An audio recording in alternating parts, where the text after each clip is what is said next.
My name is Nathan Mott, and this is my Challenger versus Emerald series. Returning guest today, Coach Cupcake, former professional player and widely considered one of the best players to come from the Oceanic region.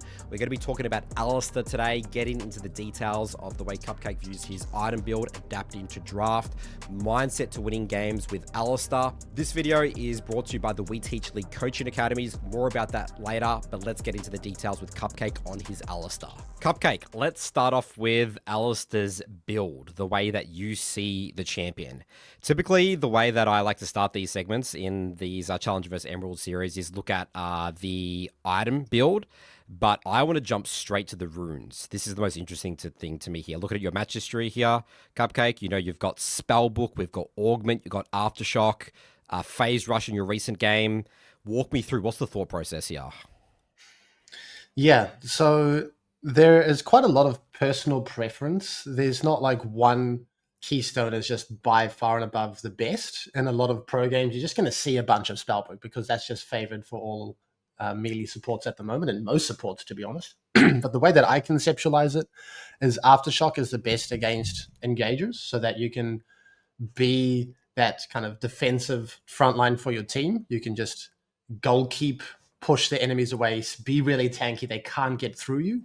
If you go to my latest match, I was against a Braum, right? And so he's not about diving forward and killing you. And so I wanted to take Phase Rush as a niche counterpick to a champion like Braum so that I can still get my E off, because a lot of Alistar's threat comes from his E auto attack. And if you can't stay in range to get his E auto attack off, then you're very weak. And so Phase Rush helps specifically against Braum. Phase Rush is also good against a champion like Rakan. Rakan doesn't have as much threat as like a Rel or a Nautilus or a Leona. And so I don't want to go Aftershock and give him that much respect. And I don't want to go Glacial because he's mobile, and so he's not going to stay on the slow field. So there's like, it can be pretty matchup specific where I'm leaning towards, but like super generally, Aftershock versus melee and Glacial versus range is what I have preferred. I see. So this game you did go Aftershock. Was it because of other champions in this game, like the Rengar or the Wukong, or? Yeah. There was just quite a lot of threat, and if you can see my teammates, there's an Orianna and a Jinx, like just two immobile hyper carries that just need a lot of protection. So I felt like I was just going to need to opt into the more defensive frontline for them, because their entire team wants to jump forwards and kill, and my carries need that peel, and so I just wanted to be able to provide that for them. So Phase Rush, you feel like that's not really what your job is, to be running around and sort of hitting the E. They're going to be walking into you hitting the E. So that's the idea of Phase Rush. It helps you hit the E. Is that the idea? Yeah. Phase Rush is selfish, right? It's going to help you to find your E for threat. And if you don't want threat, then you're going to choose Aftershock most of the time. Okay, yeah. So Glacial here, so against the Milio, the Bard, we got the Milio. Yeah, okay, so quite simple. So do you want to talk about Spellbook at all, or do you think it's like just too niche? You wouldn't even really recommend Alistar players try this? We can talk about it. It is pretty popular. I think on one hand, I would recommend staying away from it because it's another entire skill set that you'd need to develop, and it takes a lot of mental stack. Very hard to use it well. You really have to understand everything that's going on. And on the other hand, it doesn't synergize very well with Hex Flash. If you have your flash on cooldown and you have Hex Flash and then you swap it to a new summoner with Spellbook, then your flash timer comes back up. You actually lose that summoner without even using it. So that's a little bit awkward.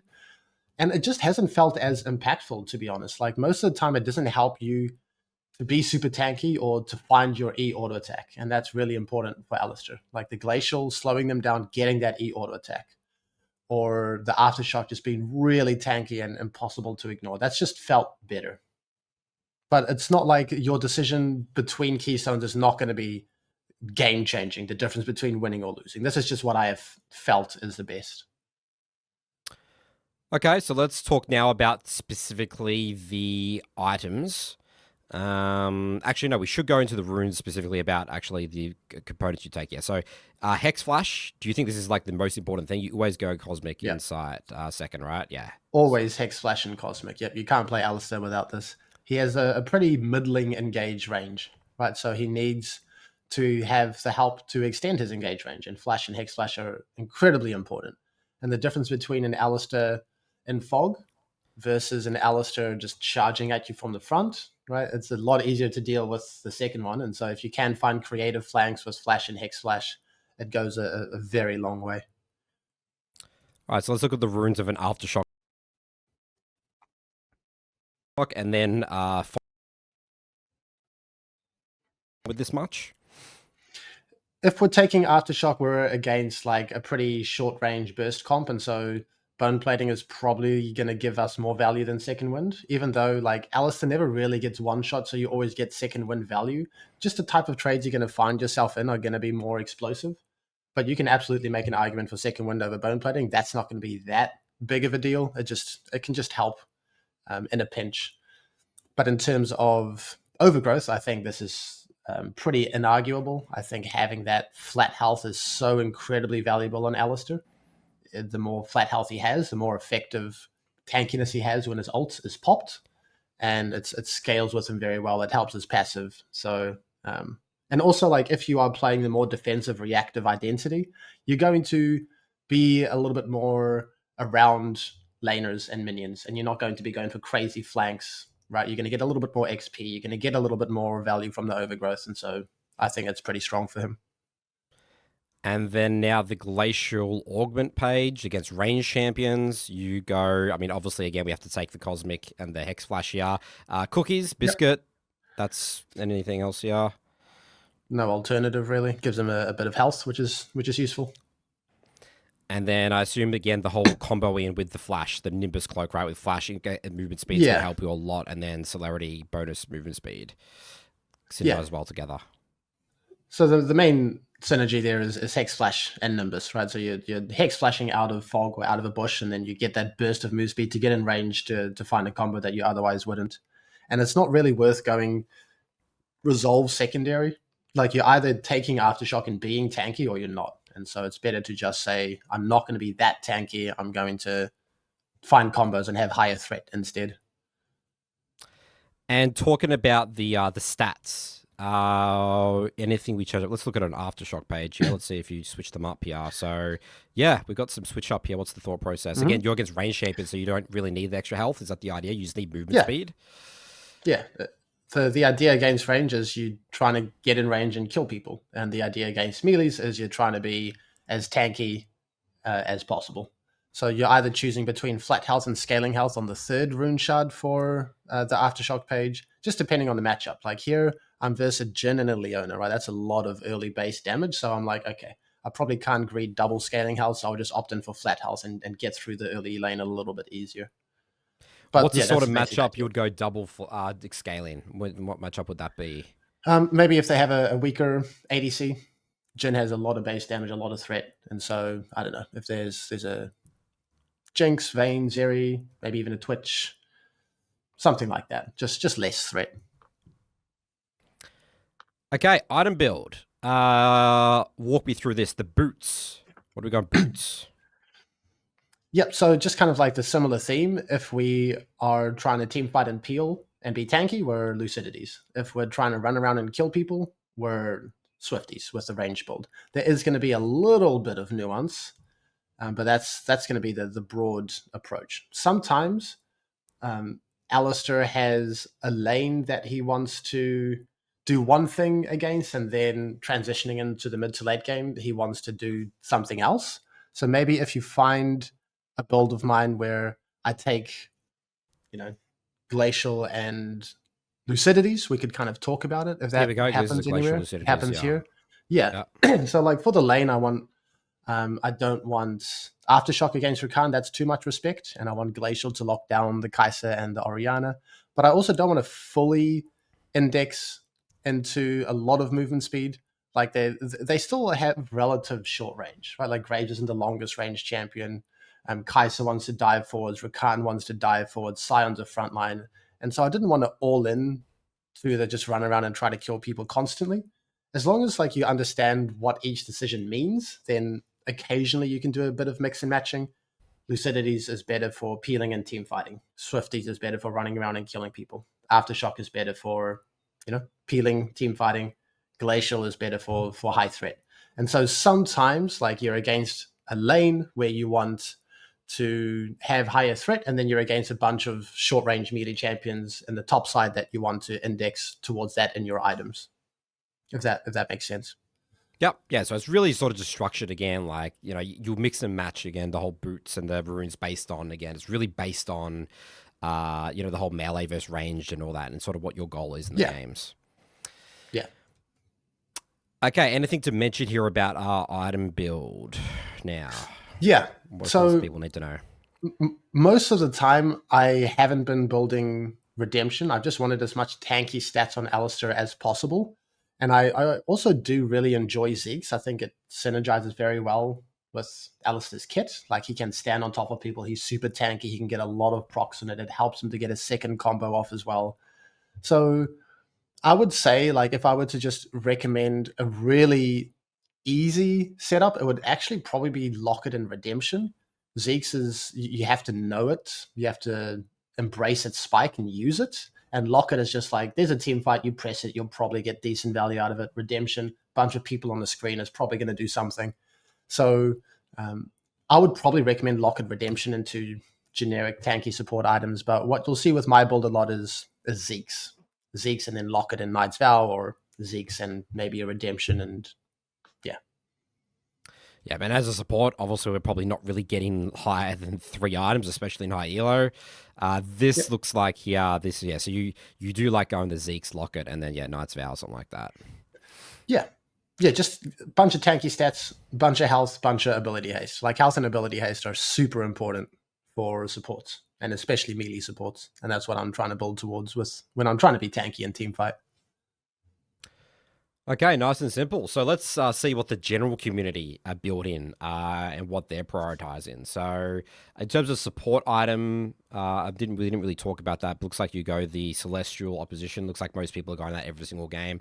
What's that? The pick rate here was 28% of the time. A lot of people are going this. 28% is still quite high. What's the thought process here, you think?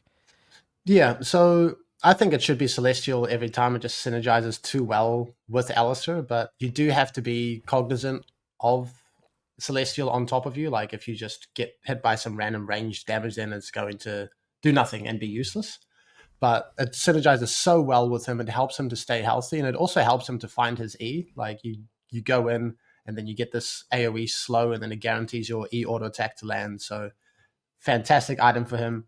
You can consider Solstice Slay, but I'm just not as big of a fan. It just doesn't feel like it's that impactful. Like, you get you get the heal and the move speed, which can help you to land your E, but I just don't think it does as much. So maybe a little bit of personal preference, but I don't think it's in the best state. I never build Solstice Slay on anyone at the moment, so it just doesn't feel that good. Do you think it's just weak overall at the moment? I think so, yeah. Okay, boots. This is an interesting one. We're seeing very little Lucidity boots, Cupcake. Like, even Merc Treads is built even more than that. So what's your view on the boots and what's going on here? Like, they're choosing wrong. This is Emerald Plus worldwide. Yeah, this is Emerald Plus worldwide in Alistar Support. Yeah, they're wrong. Plated steel caps and Merc Treads just suck on him. It's not good. He's either a team fighter with Lucidities to get as many combos off as possible, and to have his ultimate up as much as possible, and to have flash up as much as possible, or he needs to run around and get to the fights first with Swifty. So he's never going to be just a generic frontliner that you slap resists on and you stand and you tank stuff. It's a lot about his CC, it's a lot about his ult, and it's a lot about his keystone. Yes, I guess people are just thinking... Merc Treads are just too expensive as well. I see. Yeah, so people, I guess, are just thinking, I'm like a big fat cow, like tank, like I'm just tanking things, but that's not actually how fights play out. Again, you're so ability, cooldown based, right? So yeah, that makes sense. Yeah. And then Swifty Boots you do like, but that's against range comps, right? So Swifty Boots it is picked quite a lot, actually, extremely a lot, actually, 45% pick rate. Yeah, pretty good boots on him. But it's not going to be as good in an organized team fight, which should be pretty self-evident, I would hope. Like, move speed does nothing in a team fight, but ability haste does a lot more in a team fight, just to get the next rotation of your spells out. Okay, next up here, you sort of already talked about it. Locket, you think Locket Redemption. These are the two go-to items. A lot of people don't build Redemption second, but they build a lot of it first. What do you think about Redemption first? It's risky. You're just going to be significantly less tanky because you don't have any resistances. So I would say like high-elo, you can consider it. It's probably going to do more in an explosive team fight than Locket, at least pre-nerfs. The nerfs are going to be coming out soon. But it's solid. It's fine. I think it's also just worth noting that like whenever an item is significantly picked more over another, then the stats are just a little bit misleading sometimes. So I think Locket is a reasonable first item, and if I were to play Alistar right now, I would probably go Locket Redemption. Okay, and then you sort of already talked about the Zeeks. You were liking the Zeeks a lot when you were making the guide for the academy, and also your recent solo queue Zeeks. But you think that it's sort of dropped priority a little bit now. Yeah, I think that the Locket Redemption are just in too good of a spot right now to really sway fights.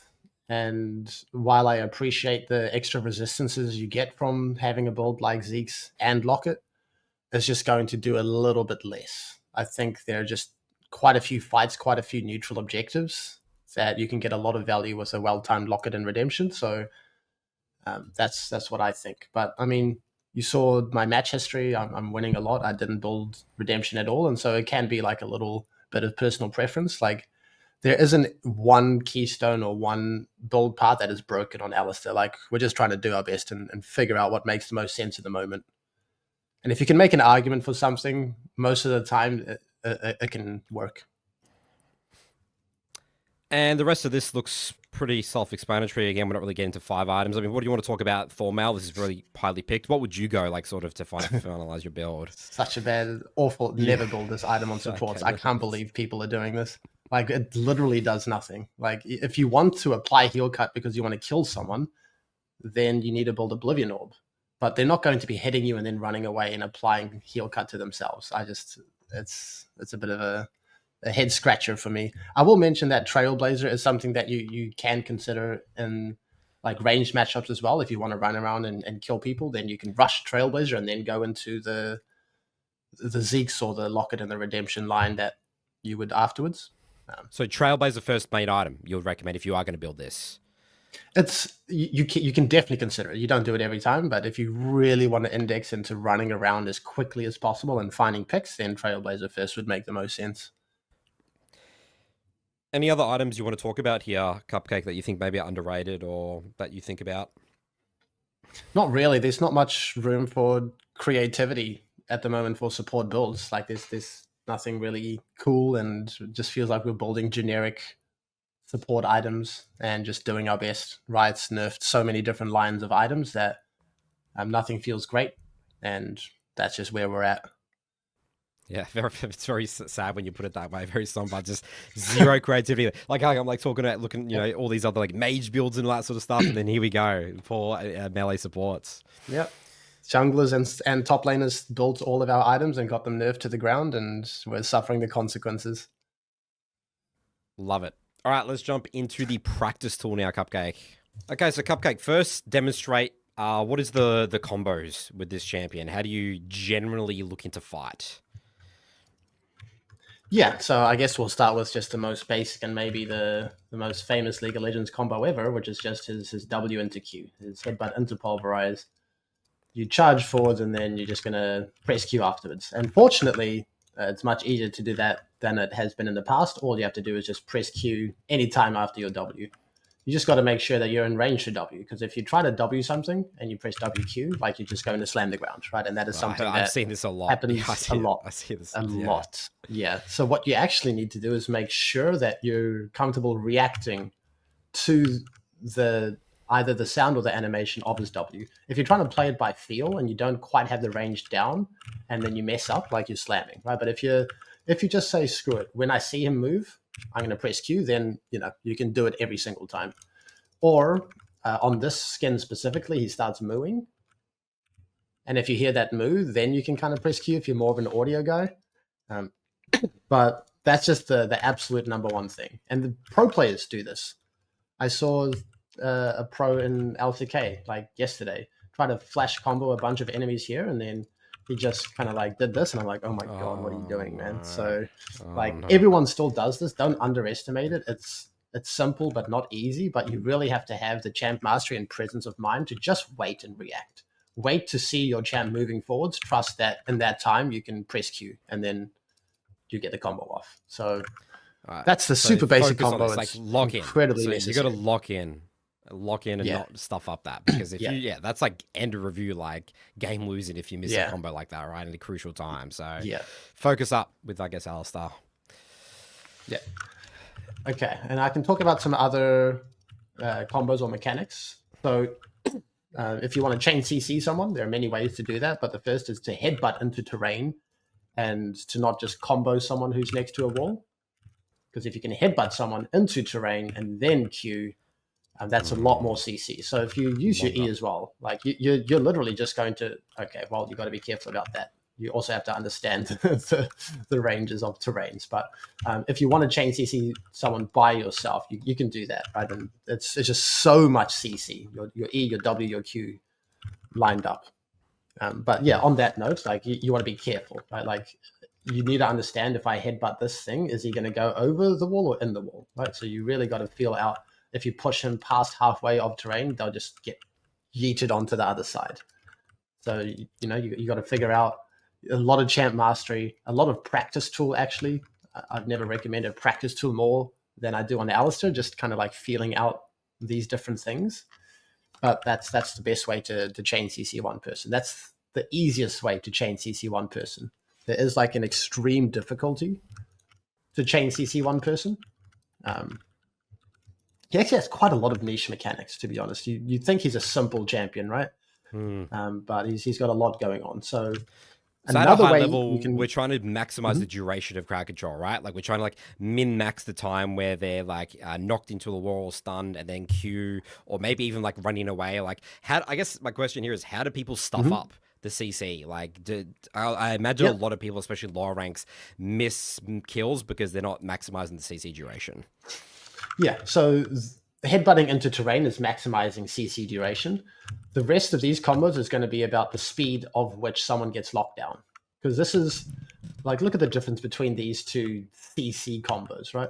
I'm going to combo in, I'm going to press my E, I'm going to wait till 5 ticks, I'm going to auto. They have like 10 seconds to run away and dash, right?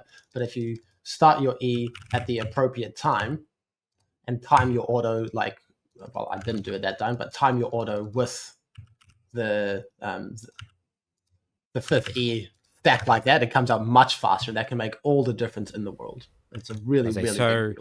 So you're saying that people mess up their auto attack and then they don't have the auto attack for the actual proc. Is that what you're saying? That's how they mess it up? Yep. They press E too late and then they mess up the timing with their auto attack on the 5th E stack. Yep. Makes sense. Yeah, just other ways that you can get CC onto a target quicker is a lot of times, like, there's just going to be a frontliner that you can actually stack your E on initially and then just thread in and hold, and then, ooh, it carries there, boom, you can CC, boom, and then they're just stunned for like 3 seconds, right? So that's something that people need to do more, is use enemy frontline to stack your E off to find chain CC on a target. If you really want to go next level, you need 3 E ticks on a target before you can chain CC someone. So you can get 3 ticks and then bring it forwards. I think I got 4 ticks there, but and then it's basically a guaranteed chain CC. So that's just something that you can think about. Otherwise, we can do like the next level, where there are 10 ticks of Alistar's E, and the last 2 ticks are the fastest. They're actually twice the speed. So if you want to get the fastest stun possible, you wait for the first 5 ticks to expire, and then you use the 6th to the 10th tick. So what I mean by that is, this is like a slow E tick. 1, 2, 3, 4, 5. Okay, and then I'll try to show you the last 5. 1. You see how the last 2 are ding ding? Yeah, okay. So this is very difficult, largely almost impractical. But if you know someone is just predictable and they're going to walk into you and you have the champ mastery, you can just let your E's kind of tick in the bush and then, you know, go and combo forwards and use the last 2 ticks. So there's 10 total, but you need 5 to activate it. So you don't want to activate it too early, then the 6th, and then you don't even get the 4th one, right? That's a disaster. Yeah, exactly. Yeah, so it has to be the last 5. You have to skip the first 5, and a lot of practice tool, a lot of champ mastery if you want to take it to the next level. Let's just bring it back a little bit for some easier stuff now. So we all know the basic combo. Then there's, of course, the flash combo, which I actually don't like doing as much. I prefer like W into Q flashes. So yeah, imagine we're trying to kill this target dummy here. Like instead of flash comboing, like if you can W a minion or a champion in front of him and then like surprise Q flash, then that's much harder to react to and anticipate. So yeah, using minions or even other champions as taxis, and the bonus in like a team fight is if you just try to flash combo this dude back here, you're only knocking him up. But if you headbutt and use the taxi to help you get there, you can CC both of them as well. So that can be quite useful in you know, even 2v2, like mainly team fight settings. And then of course you can Q flash instead of flash Q. So this is Q flash, and then this is flash Q, right? It's just like a classic kind of making sure that it's harder to react to. You use a buffer, the cast time of your Q inside your flash, so it's harder. And yeah, many ways that we could use that.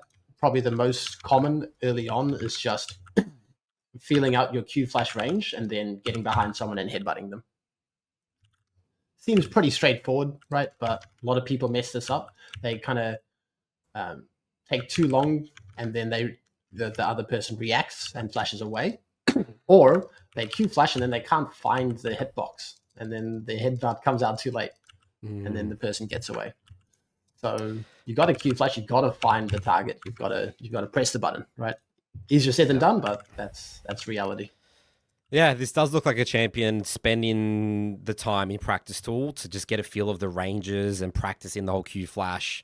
I think would be very valuable because mis-executing this in a real game is game changing. Like that would be so frustrating, I imagine. Yeah, absolutely game changing. I think one other thing like really worth mentioning is short combo ranges. Like let's say you wanted to CC this person, right? Like what are you going to do? Just if you're not in Q range. Yeah, if you're not in Q range. Slightly out of Q range. Is the WQ...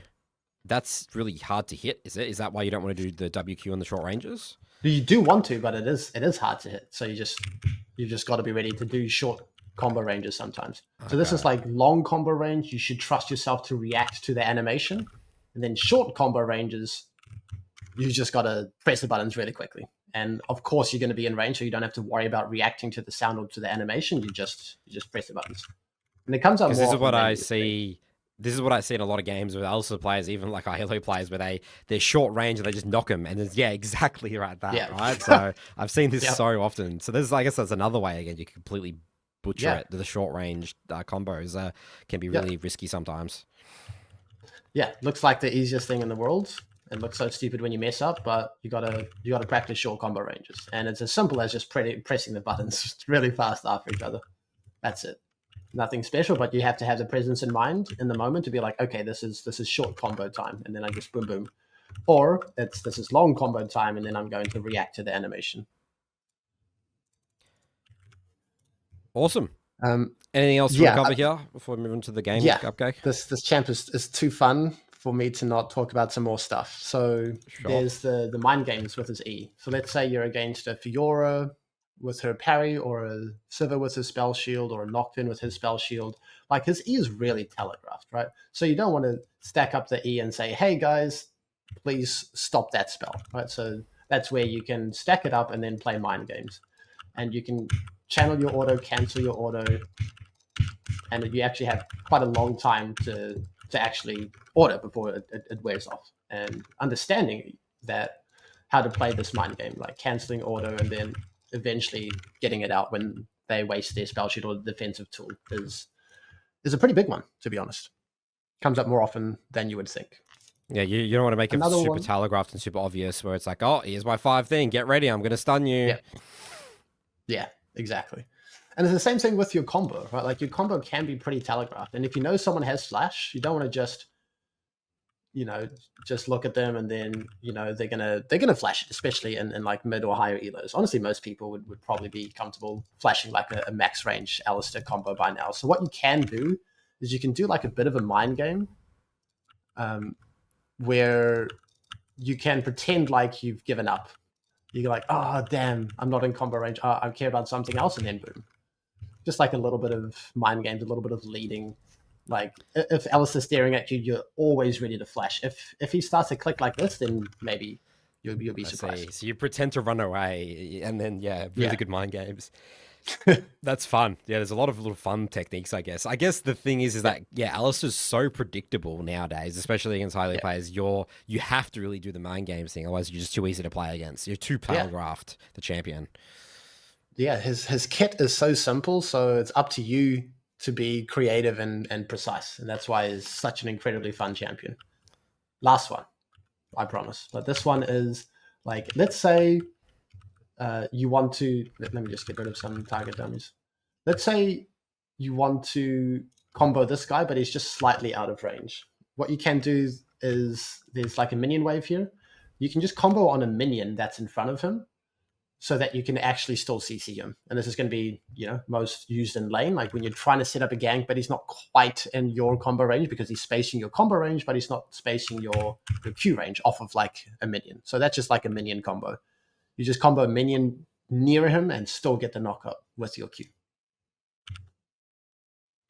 Yep, makes sense. Love it. All right, Cupcake, let's jump into now some Challenger Alistar gameplay. Let's see all this in action. Let's do it. This series is brought to you by We Teach League Coaching Academies. These are for players who want to work with an experienced coach to really level up their gameplay. You also get a ton of value in the academies when it comes to our champions and fundamental courses. You also get access to a private, really high quality Discord where all our coaches and other members are there. More information in the link below, or head over to weteachleague.com. Let's get back to Alistar with Cupcake. Okay, Cupcake, talking about high level Alistar, I want to first talk a little bit about draft. You talk a lot about in your coaching, Cupcake, you know, the importance where, you know, support counterpick is really valuable, and having like a diverse champion pool is really valuable as well for the support role, maybe compared to some other roles where it's just flat out good to one trick. So can you sort of one trick Alistar? You can one trick support champions. Alistar's probably not the best one to do so. He's probably one of the least blind pickable champions, actually, because he is so much better against melee and can really struggle against ranged champions. Like his kit is just designed to be an absolute nuisance and menace against melees and be really hard to get through. But like threatening ranged champions, like his combo is just a little bit too short range, and it's hard to find and get on and stay on top of ranged champions that you can be in for a miserable time in a lot of range matchups. Possible, but not ideal. So what are you looking for when you're looking to play Alistar? Is it the support matchup purely? You already talked about is really good against engaged support champions like the Leonas of the world. You're looking at your comp, the rest of your comp? You're mainly looking at enemy champions because that's where the melee-ness is going to come from, right? Like if there's a lot of melees, then it's going to be on the enemy champion, you're going to disrupt them. So you always start by looking at the support matchup. Like that's going to define your laning phase, and that's also going to be your counterpart for the entire game, right? If they have a melee champion, you can always be annoying and disrupt and outscale them if they're melee. The other thing is like 95% of the time, the enemy top and jungle are going to be melee champions. So you're always going to get inherent Alistar value there. So what would you say the champ identity is for Alistar? How do you win games with Alistar? Yeah, it's going to be different if you're against melee or ranged. If you're against melee, then you just disrupt and you be a nuisance and you find even number of fights. And if you're against ranged, then you're creative, you're proactive, you're searching for win conditions, you're using fog, you're pouncing on fight opportunities, and you're hoping to get the ball rolling. So it's very different. But the easiest way to win is against melees. You're just going to be a goalkeeper, an annoying front line. And it's not necessarily about just purely pressing W and Q when people are on top of your carries. Like you can fight, right? Like you can brawl, you can get things going. You just enjoy fighting melee champions because you can stay on top of them. You can get high, consistent, valuable CC against them. So yeah. All right, so let's go back here now and break down this game. So this is looking like, based on what you've described, this is a really good Alistar game. Yep. Definitely. Yeah.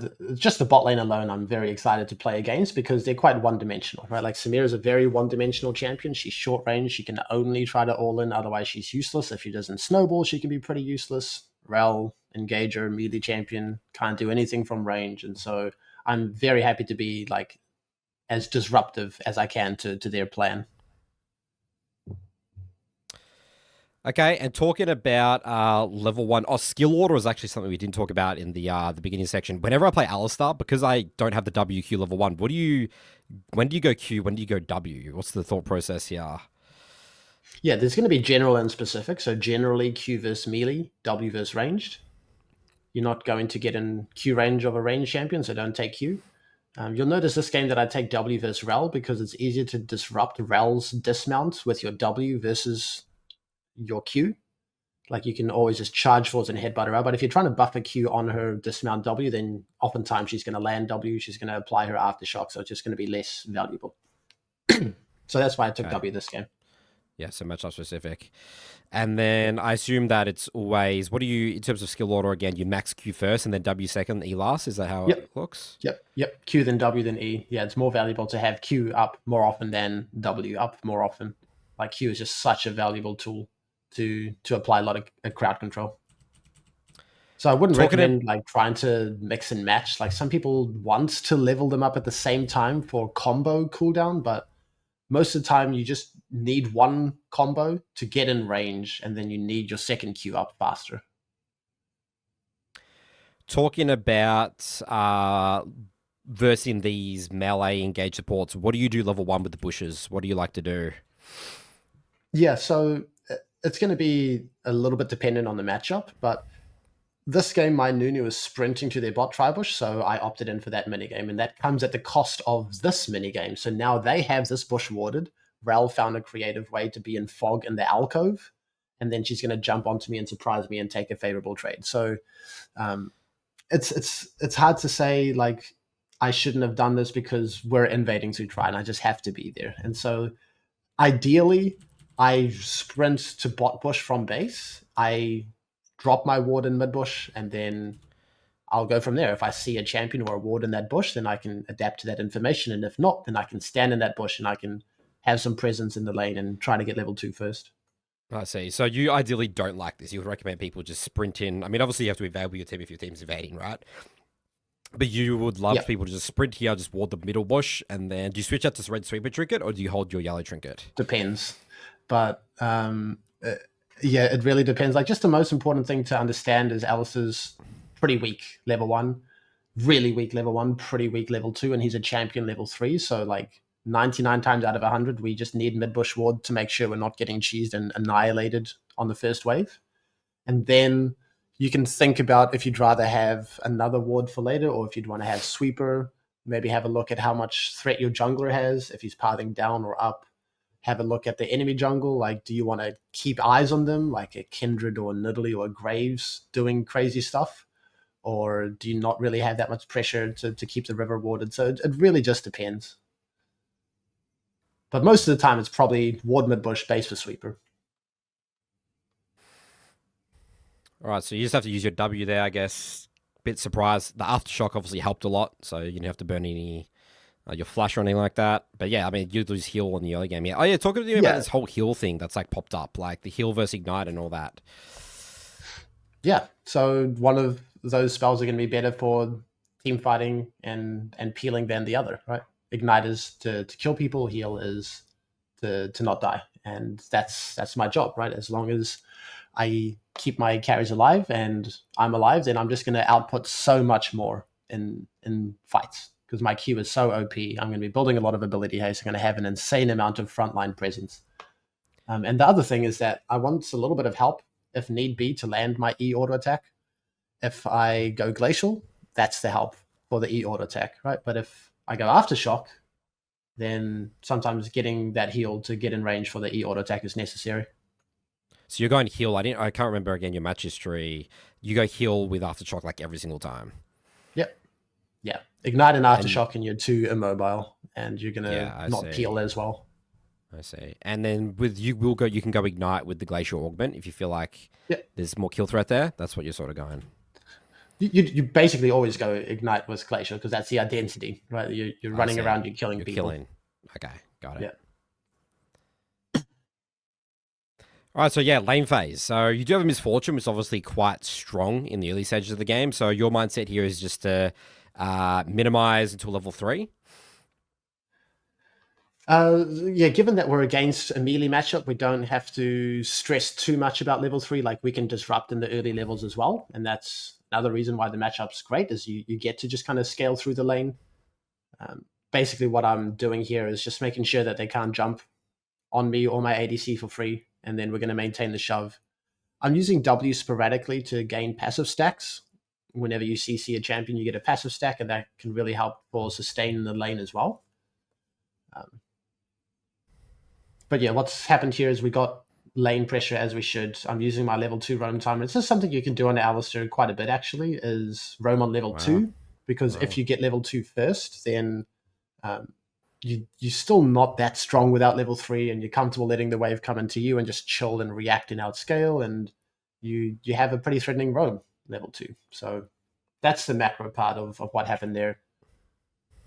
Micro is just making sure you're using your spells at a time that can't be dodged. That's crazy. I've actually never seen that. A level 2 Alistar mid gank. Like, that's insane.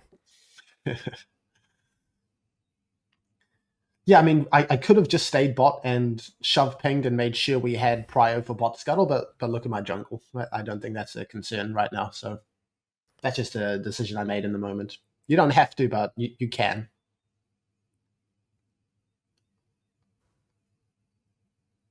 And especially against melees, like, we're happy with this pace of game, right? To just kind of chill and react and outscale. And short range champions are going to struggle to deal with the wave when it's so close to our side.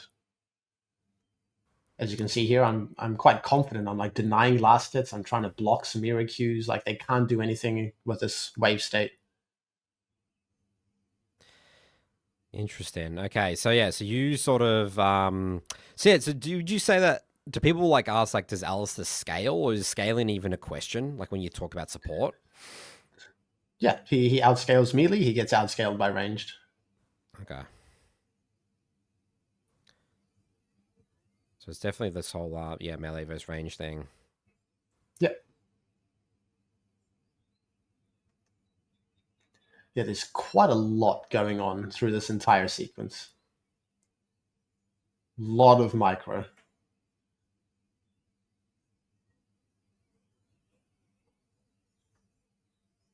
Well played.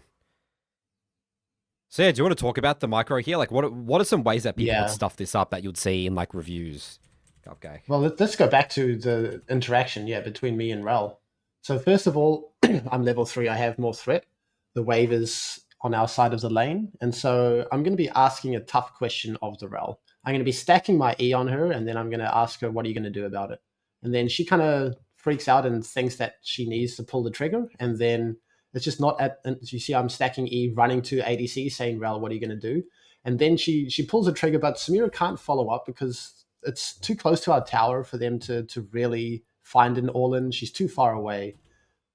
We just weren't that out of position. And so asking a tough question with E, just asking tough questions of melee champions on Alistar is heavily underrated. Like, if I'm just constantly standing on top of my ADC, only reacting to Rel engage, like, you're not really playing Alistar as well as you should. So just like embracing that you enjoy melee matchups, but not necessarily purely peel, is going to be good. But yeah, asking tough questions. So yeah, so you start with E here. Hold your WQ because you're making Samira like and then like panic. It's like because if you WQ the rail, then Samira's safe, right? But you're sort of like baiting it out or like forcing them like you make a move. Is that sort of what you're thinking about here? Like making Yeah. them make the tough decision.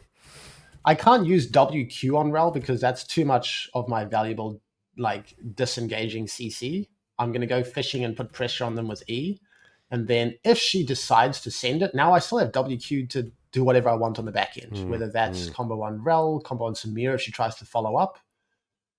And yeah, I mean, that sets up this next sequence, right? Because we took such a favorable 2v2 They're trade. so low HP. Yeah, this is really clean. Yeah. Cool.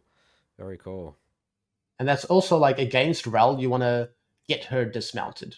If she is dismounted, she has much less threat. So then you saw there she like remounted, and then she couldn't really do as much. On the back end, this is a lot of micro going on. Yeah. But even here, I like don't I want love to. this WQ, and then you instantly back out, right? Like dodge that. You don't just sit there and auto attack people as Alistar. Yeah.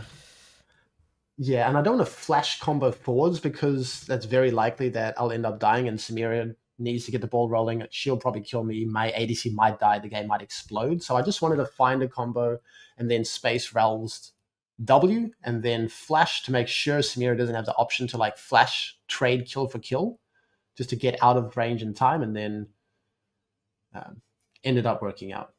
So just playing quite precisely on our limits on that sequence.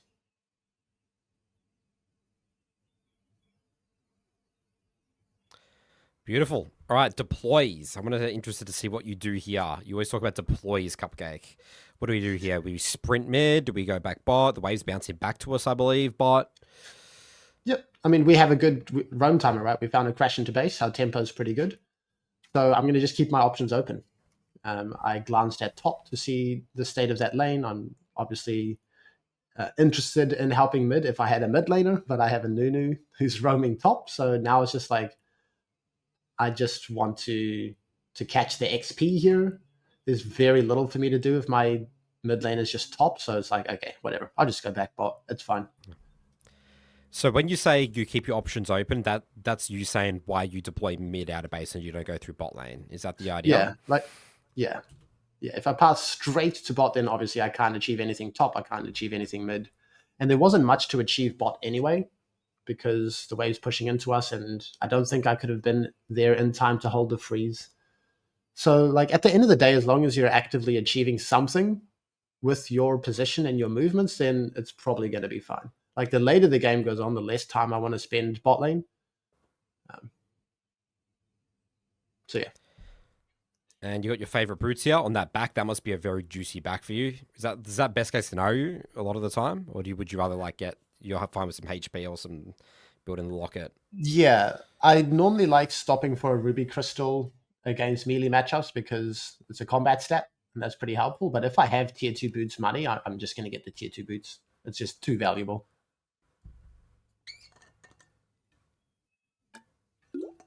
And if I need the combat stats, I'm probably misusing my resources and cooldowns.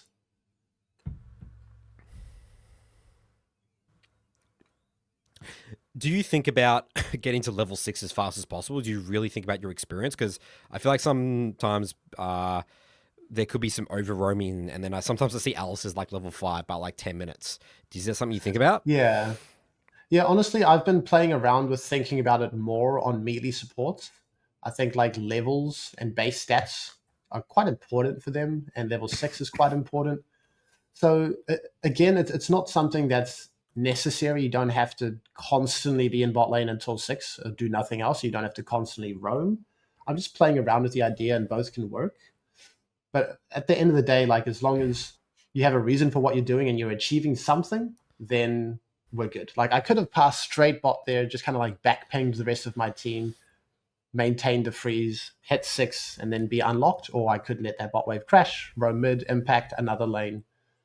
There are many ways to skin a cat, you know. But I agree, level 6 is important.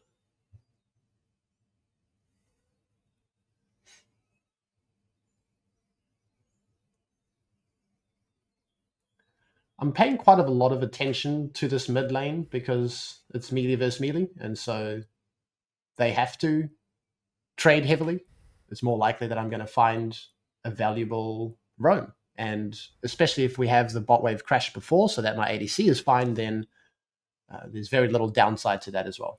So I think we've done a good job at winning, not even just minimizing bot. And I've translated that to mid twice now. And so now my mid lane is happy. And now my jungler should be happy because I'm helping mid shove and I'm moving to the grubs. Unfortunately, he just gets one shot by fiddlesticks. Would you be moving to grubs most games, or it just depends on a lot of things? You really look at the grubs fight at 8 minutes? It depends. Depends what's happening. Depends what my jungler's up to. It's super hard to just generalize like that, I would say. But I'm not too fussed about the objective. I'm more fussed about being at the action. And if there's action on the map, I want to be there. And if that's what people want to fight over, I'll be there. If they want to fight over a plant in the flower, I'll be there. It doesn't matter to me. Cool. I like the principle. Yeah, you're just looking for action. Yep.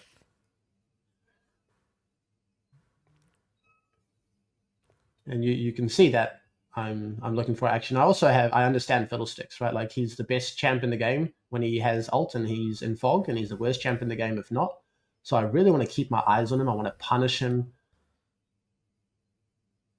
I want to dive this guy. I'm going to flash W so that he can't flash because I know that he still has flash.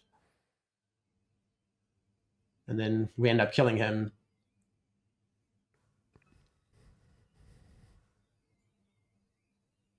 So yeah, like just a lot of playing support well at the moment is being at fights and fighting well.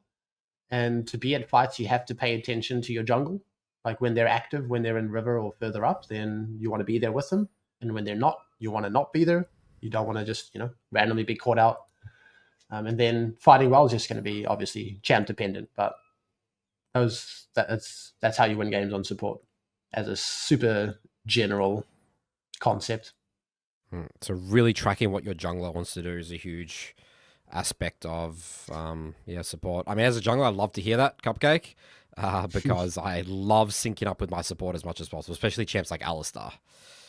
Yep. No, just a little Fiddlestick specific thing again, but I want to keep Camps watered against Fiddlestick so he's easier to track. I don't want him to find creative pockets of fog. I do that against Eve. My brain's fogging, but some other annoying, maybe Zac, like weird jungle paths or ganks.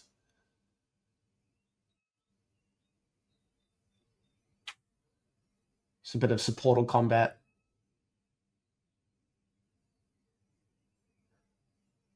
This is great. You and Raul have not been bot lane for like the last 4 minutes, 3 minutes. Yeah.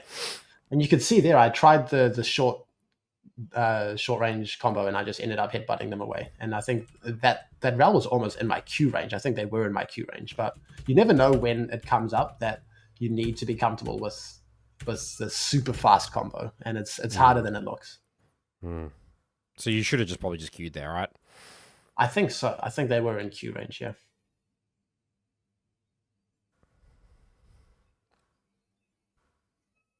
Paying attention to what's going on down here. The Samira that hasn't been able to snowball versus an MF with a Bloodthirster.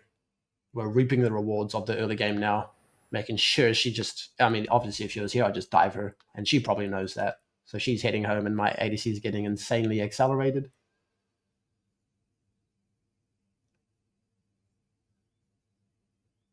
Beautiful. So I guess we're very happy with this game state. Yeah, it's looking good so far. Good time to base when your jungle is not active, when he's just doing his camps. I think I could have based it a little bit faster because my jungle's not doing Gromp. He's active quicker than I anticipated, but that's the idea.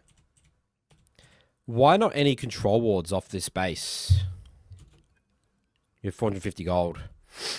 I'm curious. Yeah, I mean, if I buy control ward, then I wouldn't be able to buy anything else. Oh, I didn't buy anything else. You just forget to buy something there. I think I forgot. Yeah, I would probably go Null Magic Mantle. Or maybe my pink is in the middle. You clicked it. No, you clicked the Null Magic Mantle. You couldn't afford it. Yeah, you're just so... Too much intensity here, Cupcake. You just want to be back on the map ASAP. Yeah.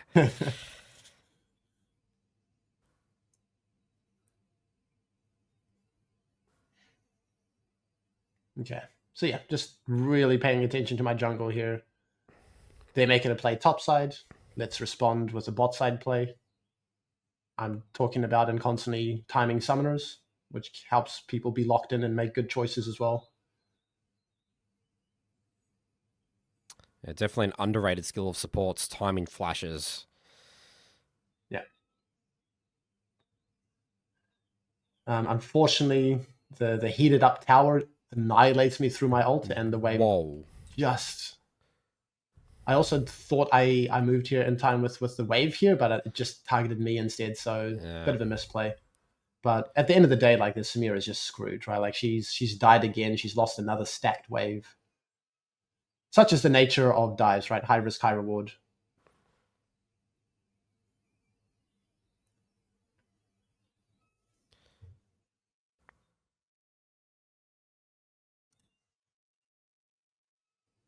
So when you don't have ult, are you really just not looking for fights anymore, or you're still always just looking for something? Like, how ult reliant of a champion would you say Alistar is?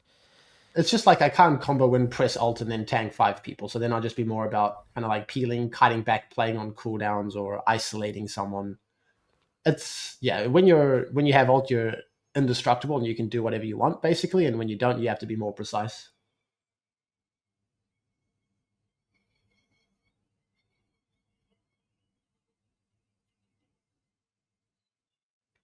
So we're going to kind of appreciate how good you are against short range champions here. Like, I'm just getting so much CC and I just can't die the whole time, asking tough questions, not purely just sitting on top of my ADC and doing nothing.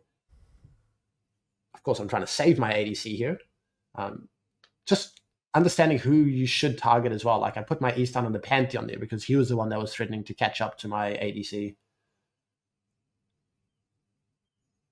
I want to ask a tough question. I want to get it rolling. Like, I'm kind of tanky. They end up using all of their resources on the Rek'Sai, and I have my next batch of CC coming up. So I'm happy to just keep fighting. I feel like this is also the power of the Lucidity Boots, by the way. Your cooldowns are just popping. Yep.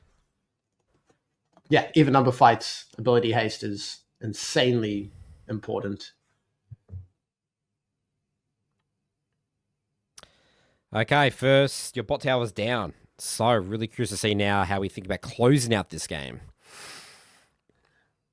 Yeah, honestly, not too much is changing in my mind. I'm just going to be at fights, fight well, pressure with my jungle, and see what happens.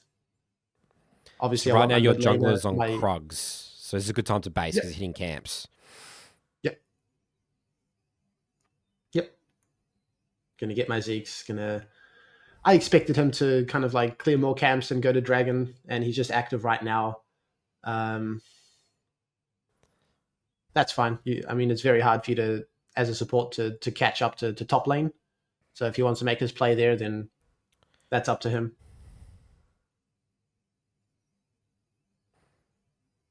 Kind of moving towards the action here. Not the biggest fan of this setup. Like, my jungle is just kind of like hitting Herald quite quickly, so I'm going to try my best to help out and then just be ready to respond in the moment.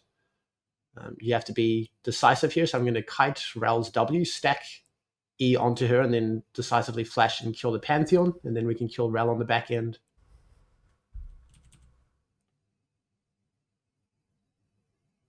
All these little decisions can make all the difference in the world in a skirmish. In this one, it might not have. But, Panth was a priority target. Rel didn't get valuable CC on me.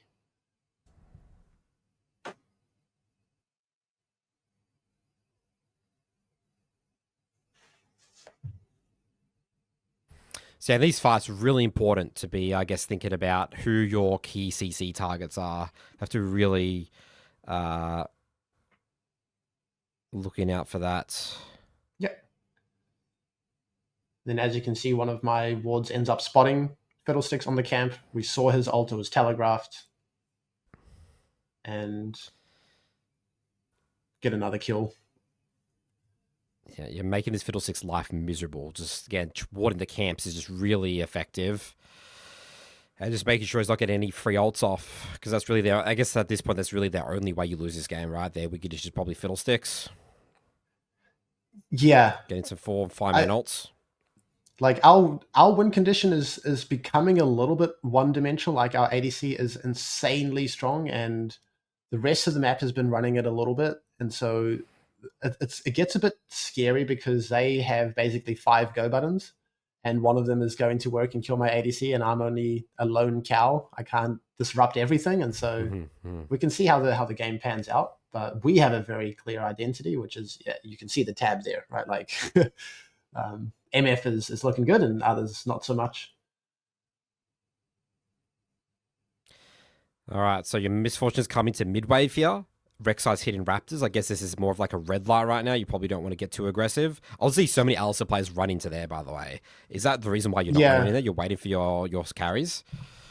Yeah, like I know my solo laners are so up right now and pressuring, and it's like, I guess I'll be near the fight if it happens, but I'm not keen to make a fight because my jungle's not here, because it's so far in their territory. It's just stupid.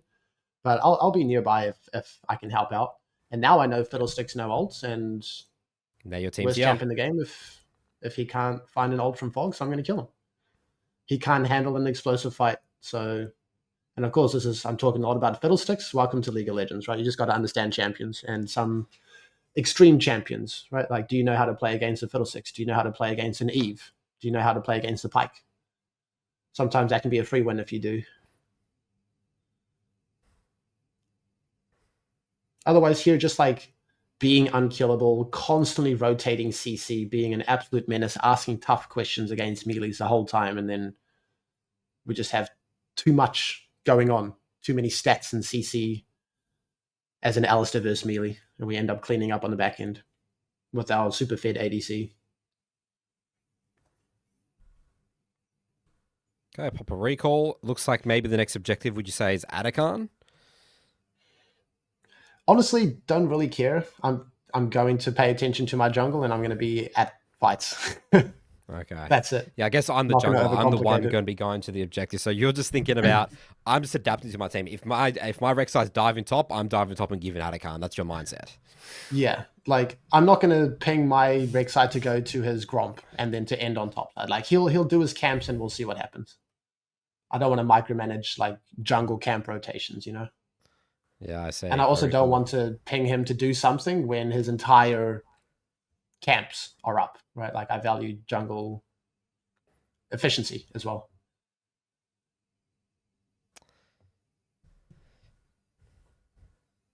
Yeah, now you've got me on the minimap this whole time, Cupcake, just like looking at Rek'Sai, like what he's doing, and just trying to wait for him to sync up. But you looking at Misfortune as well, like, or is it mate? Did you really focus on the Rek'Sai, the jungler? Yeah, like she doesn't need much attention because we have mid tower advantage. So she's going to be able to access that wave, and then I'm going to be nearby, and we're not going to suddenly start right clicking the mid inner tower. So it's more about the jungle, and wherever we end up, things are going to happen. And as long as she just doesn't get like 5-man global altered on her head, then we should be fine to bring her to whatever we want. So yeah, I feel like a lot of support players would ruin the game here. So why do you not run and place all these wards here? Is that because your Rek'Sai's doing camps and you don't have aggressive window, you can't defend these wards? Like I would see so many people with Cupcake just come and just do all these wards here. Yeah, it doesn't really do anything. My Nunu just died, so we're going to have no top pressure. We're not going to be able to use those wards at all. My jungle's going to be active on bot side in the near future. And it just so happens that Dragon and Atakan's going to be there, so cool. But yeah, my jungle's not going to be there. We're not going to have any shove, any pressure, so it's not going to achieve anything. You are pinging the Rek'Sai now to come to the red buff. Yeah, I want my Rek'Sai to disrupt Fiddlesticks. I want to fight him in vision. I want my Rek'Sai to skirmish. I don't want just, Rek'Sai take his camps, Fiddle take his camps, Fiddle find an ult from Fog. So I'm just still trying to punish this Fiddlesticks, trying to keep eyes on him, trying to encourage my Rek'Sai to abuse the matchup a little bit more. Maybe I'm overstepping my boundaries as a support, but that's what I'm thinking about here. And you now only place one ward in the jungle there, because I guess you already knew where they were. Yeah, I'm just looking at your ward usage. I think it's really interesting, because I'm just thinking about my support gameplay. I just spam wards down, and like I'm not actually thinking about my jungler or like, whether my team's on the map or not. Like, yeah, we ended up with a couple. Vision's vision. Yeah, we've ended up with a couple of very valuable wards, right? Like that ward is in a very specific place, and it earns us a Malphite flash. Another ward is over the pit, and it's not getting swept or pinked, and it provides us confidence to get the objective, right? So I'm very deliberate with where the wards end up, not putting them on the wrong side of the map or when they can't be defended or in common pink sweep locations. And that can definitely add up.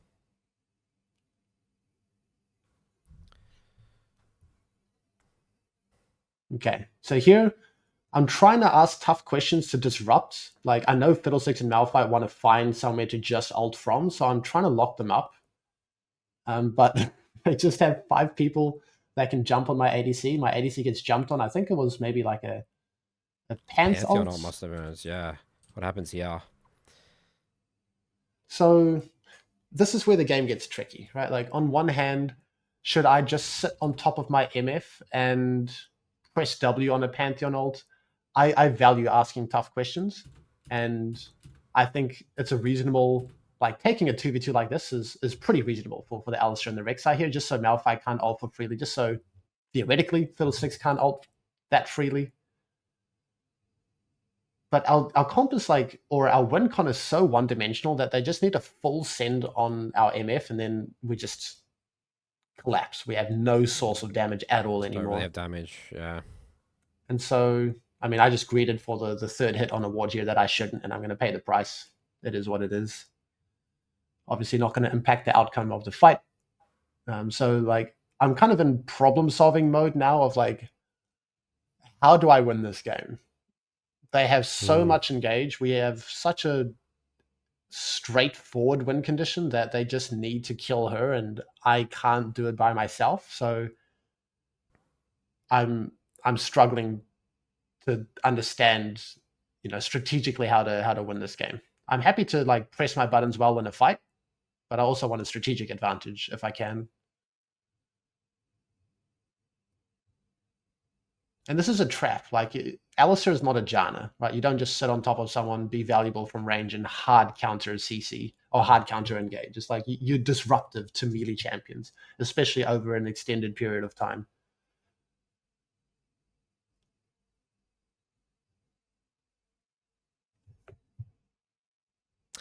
Yeah, I could definitely see a lot of Alistar players struggling at this point in the game.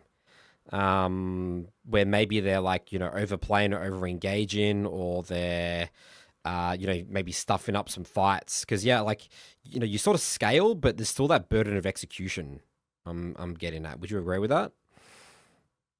Yeah, for sure. Yeah, if you're in amongst a bunch of melee champions and you're pressing your spells, you're probably going to get value. But then it's about really being precise about where that CC is going and when, right? And, I was trying to peel my MF there, trying to headbutt the Fiddlesticks away. I was asking a tough question of the Rel and the Pantheon initially. I think my ADC is just misplaying this, to be honest. I don't think I can take this much responsibility. I get eyes on the Fiddlesticks over the wall here. You see that ward. So, Yeah. and my MF is just charging forwards like an idiot. And then I'm like, okay, well, I mean, let me try and peel you. But, like, I can't ask tough questions and peel 5 people off my ADC. So I'm happy with this sequence. I could maybe just spam ping her head a little bit more, make sure she's not sleeping. Yeah, so yeah, so you expect the misfortune to just be chilling back out there, and maybe you just peel back and just chill out. Yeah. I just wanted to play more on her range and to be aware of the Fiddlesticks that we just saw.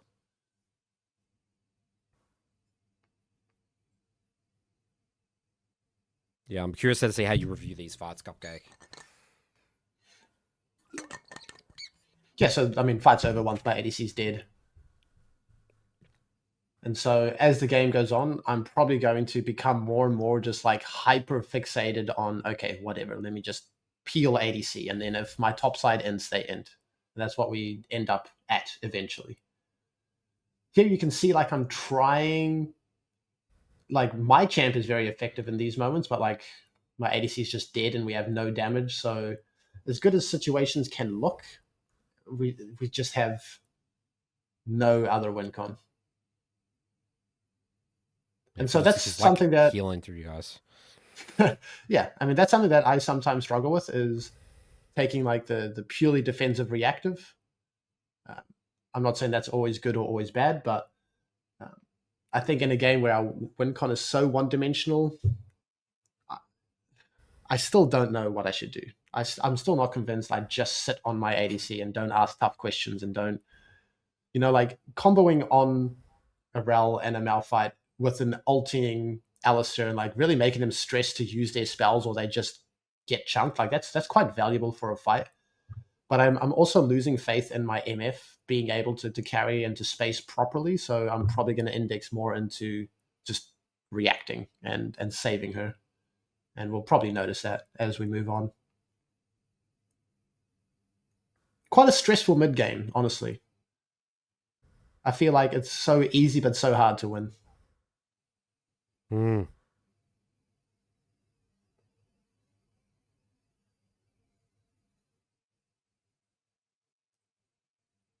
Asking my teammates to shove sides.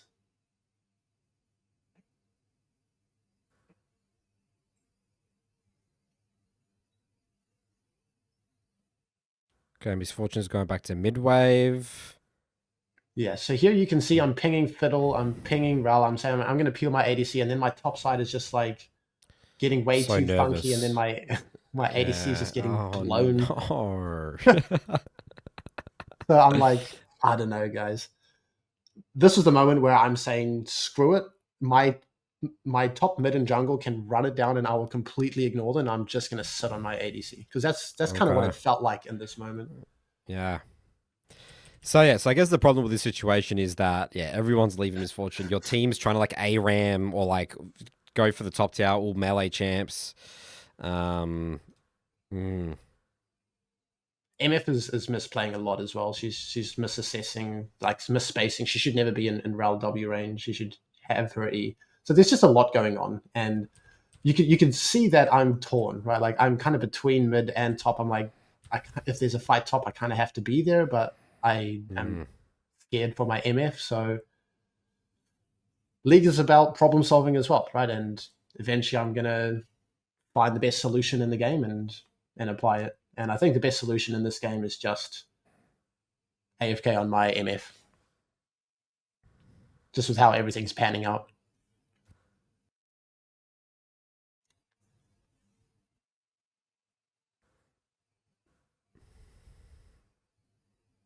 Fiddlesticks no ult. I understand how big of a deal that is. Hopefully I'm going to show that with pings or with something. My mid laner is still dead, but yeah, I'm saying I want to fight now Fiddlesticks no ult. I want us to play in our AD because that's our only win con. So I want my team to get a little bit of confidence. I'm going to ask a tough question of Malphite. I have ult, so you see how they're using resources on me?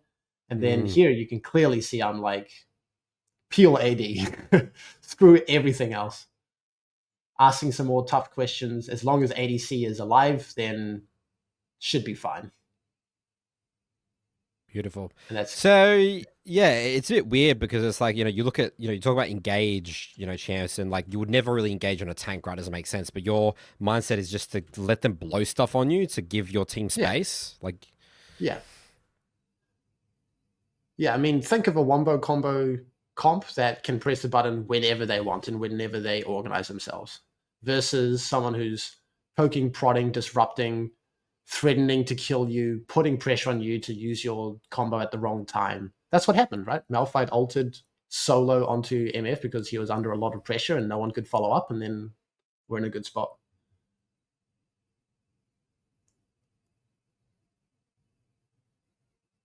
So now I'm in like full protect the president mode. A little bit too much, I would say. Like, this is just stupid. We should be fixing tempo or contesting camps or shoving bots.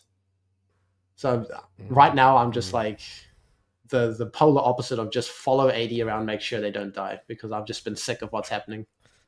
Okay.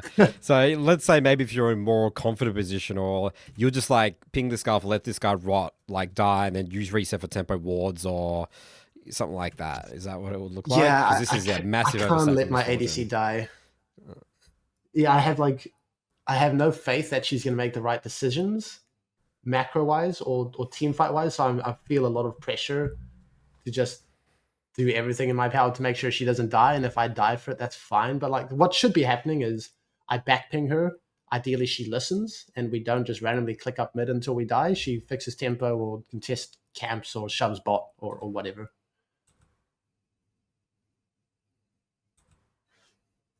And this is the classic, you die, now the jungler comes in and dies, like everyone's desynced their death, like it's like a rotation of like cycle of death into death, and then now you guys are gonna go make a play, and then you guys die, and everyone's just desynced.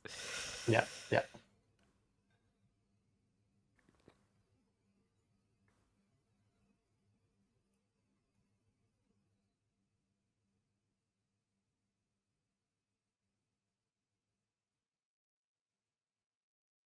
Okay, so yeah, these It's next also a fights lot are gonna be about very interesting. Yeah, I was just going to say it's a lot about what you don't see. You don't see me get caught or randomly get chunked or lose flash or ult or heal for no reason. I think that it's a pretty big deal, like understanding when you can and can't do stuff and always having your resources for a fight and always being there for a fight. A lot of times you're just going to see supports randomly get chunked or die. And so, yeah, I mean, quite clearly here I'm asking tough questions, right? I asked a tough question. Rel kind of like solo jump forwards, no one could follow up, and then we're in an okay-ish spot for the fight, but Gragas isn't here. They full send on AD, and it was just it was at a little bit of an awkward time because my Gragas just wants to do his own thing bot, and so yeah, I shouldn't have asked a tough question because we just didn't have the numbers.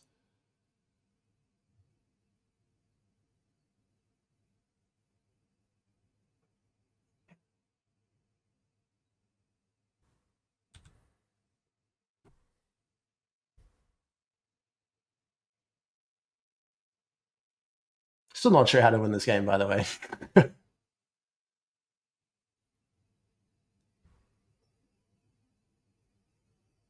Okay, so guess Baron is probably what maybe your team's looking at next.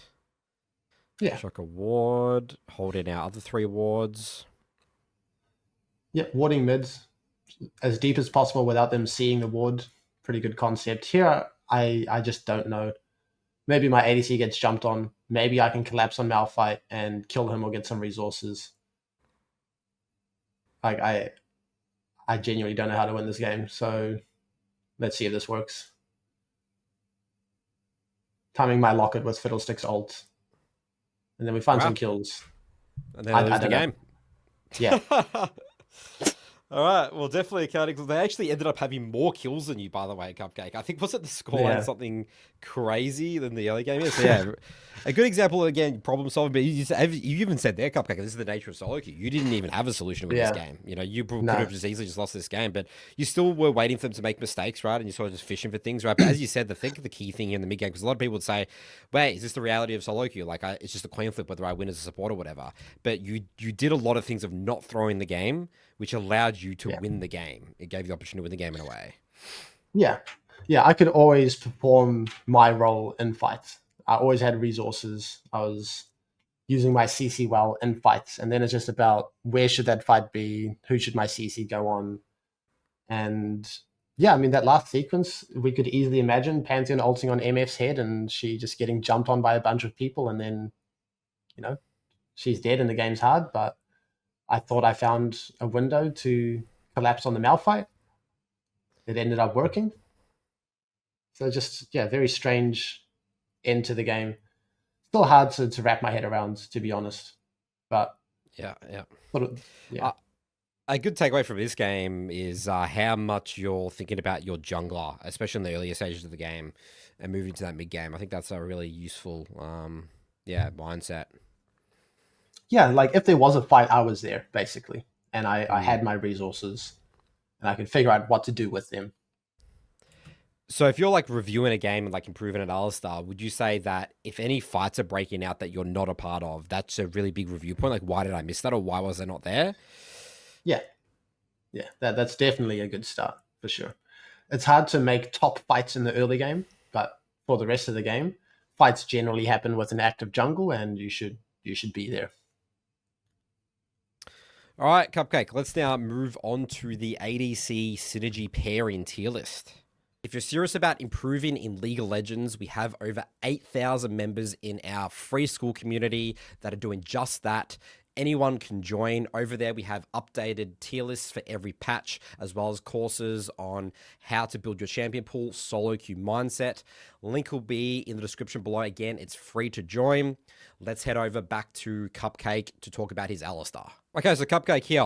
Just want to quickly go over your thoughts about some pairings with Alistar. What are the sort of the S tier champs that you'd love to see locked in with Alistar? And what are the champions that you maybe not so much? But you were sort of talking before where a lot of it is more so when you're picking Alistar about the enemy comp rather than what's on your team. Yeah, like he's just so good against melee and so bad against range that is the determining factor. And so you can make a lot of ADCs work. Like you can pair with a Vayne and keep her safe from melees, or you can pair with a Samira and kill the enemies with melees. Like it just really comes down to what you're against. But there are like some general archetypes that you appreciate more than others. I think he actually pairs. What are the STR like? Yeah, archetypes? I think he pairs very well with mages. To be honest, like Oh wow, they're typically immobile, right? And so prefer peel. Like they can kind of do their own thing as long as they're kept alive, then they're happy. They also kind of like scale at a similar pacing to Alistar if he's against melees. Like they're slower, right? They need to hit their item spikes and level 6, and Alistar's happy with that flow. And their trade patterns are pretty similar, right? Like we're about just short, concise trade, get out of there, and so are they. So it's not like we want to fight to the death and extend a fight. It's like we're synergizing pretty well with mages, and we're also comfortable leaving them to their own devices and wreaking some havoc with our jungle. Right, they get pretty independent pretty quickly. So I love playing with mages. Swain bot lanes are quite a ball. I just did an episode with Hassam, was the last one. He plays a bit of bot. What do you think about Swain? Was the same type of category? Swain. Yeah, he's not really the most traditional mage, right? Like he's tanky. He's more about staying in short range and killing. So but he still doesn't appreciate extended fights early. He still wants to get to his level 6, and so yeah, I would chuck him in the same tier. All right, well there you go. So mages, pretty good with mages as Alistar. What would be the next? Is there any S tier? Like, isn't Kai'Sa the caster Alistar the classic archetype? Like, you really help Kai'Sa set up with her passive. I wouldn't say so. I mean, you'd see it a lot in pro play just because Alistar gets picked in pro play because people only play melee supports, and you'd see Kai'Sa just for her team fight and for her scaling and just being good in pro play and explosive fights. But Alistar's kit can help a lot of people, right? Like if you have an immobile carry, like an Aphelios, or just any kind of a Jinx, a hyper carry, like they would be probably not MF. But yeah, like they would appreciate having his tankiness and team fight utility and setup and peel. So yeah, if we're going to do A tier, it would be people that really appreciate his protection the most. Senna likes to be protected. Yep, Senna. I put Sivir in there. Like she has quite nice synergy. Like ulting Alistar to get in combo range can be quite nice. Let's put Smolder in A tier. He's basically a mage, like weak early, scales up. You mean S tier or A tier? A tier. He doesn't have as much wave clear, so it's harder to leave him. I see. And then, like the ones that you really don't like, I think we don't have much synergy with Lucian. Like we really don't want to play with Lucian. Lucian doesn't really want to play with much else other than Nami and Milio anyway, and Braum. But he appreciates some more explosive fights early on that we can't necessarily provide. I would that be the same with Caitlyn? Yeah, Caitlyn is probably not ideal as well. Like it's a bit of a tricky pairing. Otherwise, we really can just pair up with most. You just got to understand your role, right? Like if we're playing with a Samira, then we're killing people. And if we're playing with a Zeri or a Vayne, then we're peeling that person. So yeah, a lot of these can work. And honestly, like I don't want to put too much emphasis on ADC pairings. It's more about what you're against as Alistar. You will Right. see a lot of like Ezreal and Alistar in pro play. Yes, I see that in pro play a lot as well. Why does that work together so Yeah. well? What's the idea there? Uh it's tough to conceptualize, to be honest.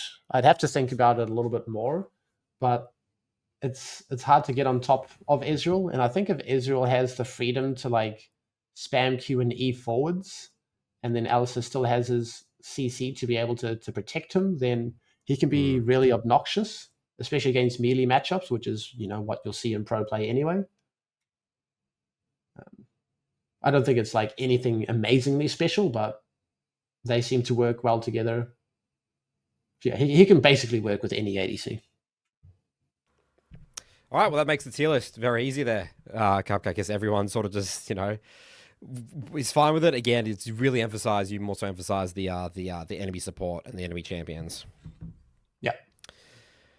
All right, let's move on to our Emerald Alistar that we're going to be comparing your gameplay to. Yeah, let's see what an Emerald Alistar looks like.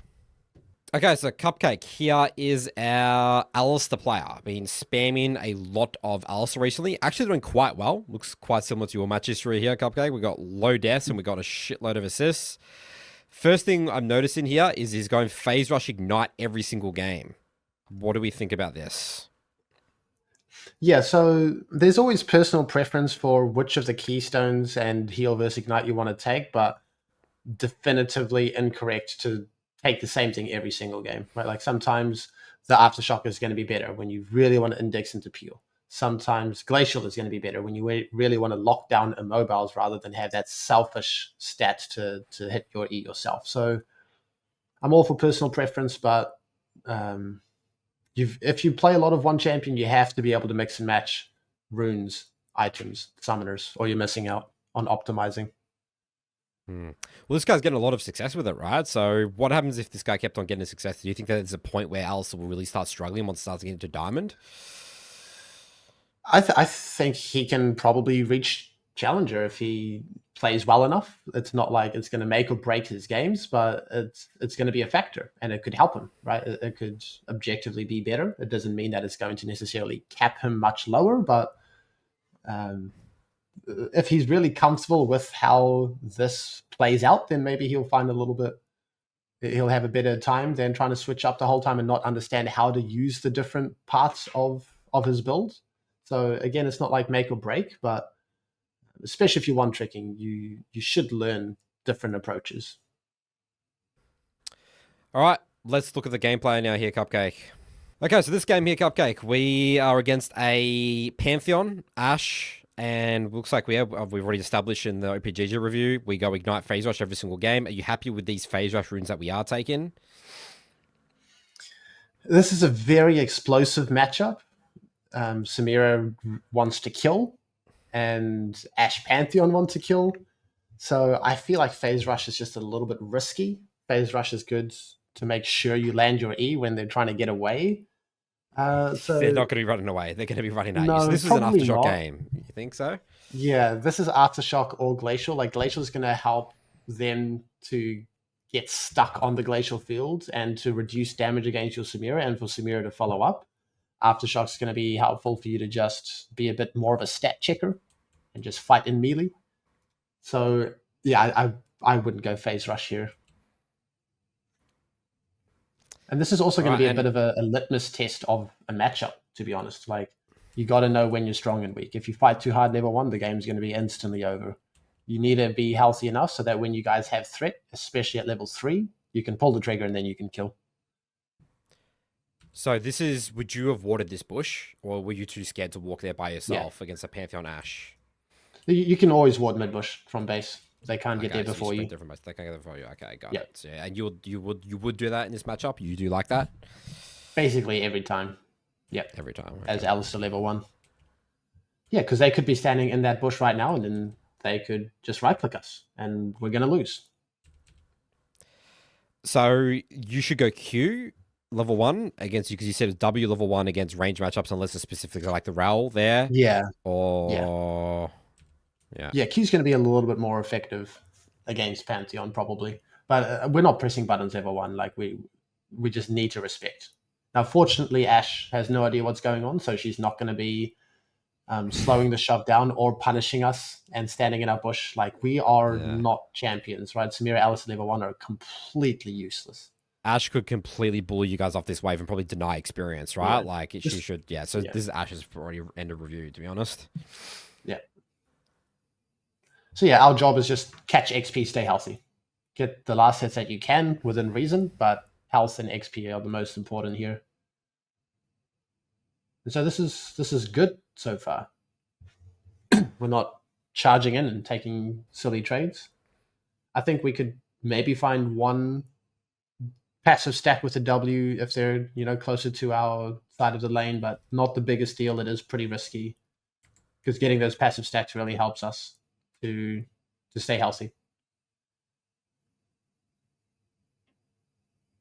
Okay, you might want to press S as well so it doesn't jump around the whole time. Yeah. So yeah, so far so good.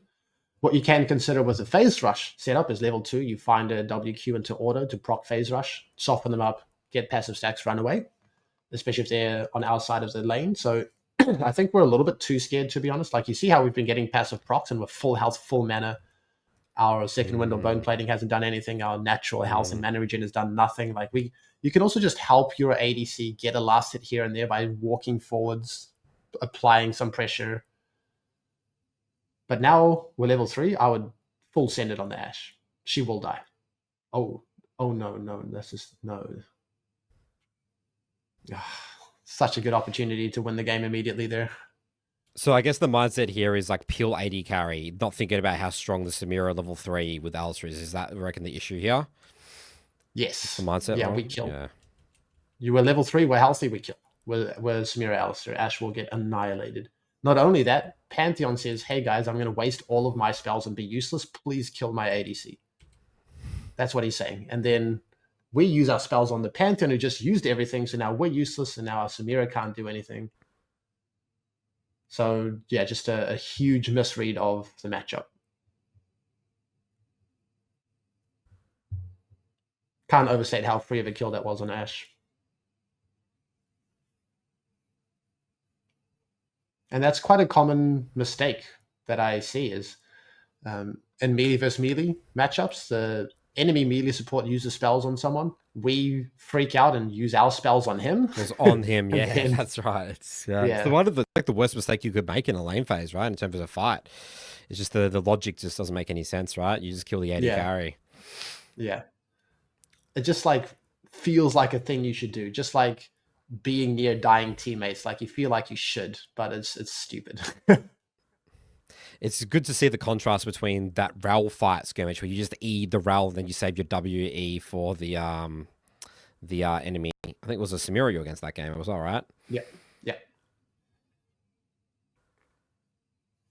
Right. So what happened here? Do we want to talk about this section? What happened here? Yeah. So we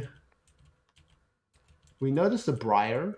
And then what I like typically is not playing goalkeeper, but just getting to the fight first. It's a bit of a generalization, right? Maybe 8 or 9 times out of 10, that would be the best play. Just get to the fight first. Just flash combo the Briar, get a Nidalee Spear on her, get Samira to have a target to reset and kill. And a lot of times I see supports just like try to goal keep the enemy bot lane away from a fight instead of just fighting first. So I'm noticing a little bit of like too much passivity in certain moments. Like we were just full health, full mana for too long doing nothing. And then we were just goal keeping instead of setting up that kill.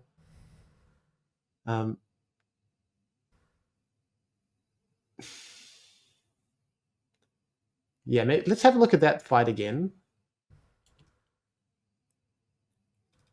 So once health bars are lower, it's much riskier to use your spells on the enemy support and open up the enemy ADC to kill yours. So here again, like I just E stack on him just walk forwards, dare him to do something about it, and then get a couple of E-stacks, boom, jump onto the Ash, one-shot the Ash. So same thing with the Rel thing. You just walk up to Pantheon and you just E. You just press E right now, just walk up to him and then force him to come, and then you turn on the Ash. Yeah, we could do that. Especially the Flash. The Samira has everything to follow up on that, right? Yeah, Ash would just be dead there. She has no Flash, yeah. Yeah, and we also have Phase Rush with like Hex Flash and Nimbus, right? Like we can just sit in mid bush and then Hex Flash and then just jump on the Ash, and Samira will be able to follow up, and then we will just one-shot the Ash. So just like understanding the melee versus melee dynamic and like how that all pans out is a pretty big issue here.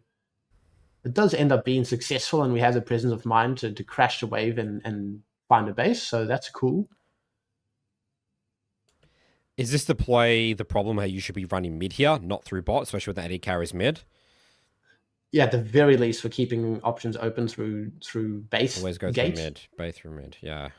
So like through here, like right? through the gate to keep options open if you're not quite sure where to be. We probably would have ended up bot here because our mid lane is in base anyway. And you really want to make sure your Samira snowballs. So when you have a Samira or a Draven, you just put more attention to them in the early game. So you don't do as much roaming. Yeah. Again, fortunately, Ash is clueless. She really could have annihilated us on the back end here with an extended, and we have to be deadly careful of who we're putting our CC on. I think, again, we put it on Pantheon, right? And we said, hey, Ash, do you want to run us down in the long lane? And she said, nah, I don't feel like it. So that's cool. But like here, we don't use it on the useless Pantheon, use it on the Ash, right? And then you can, if you kill her, then that's super important.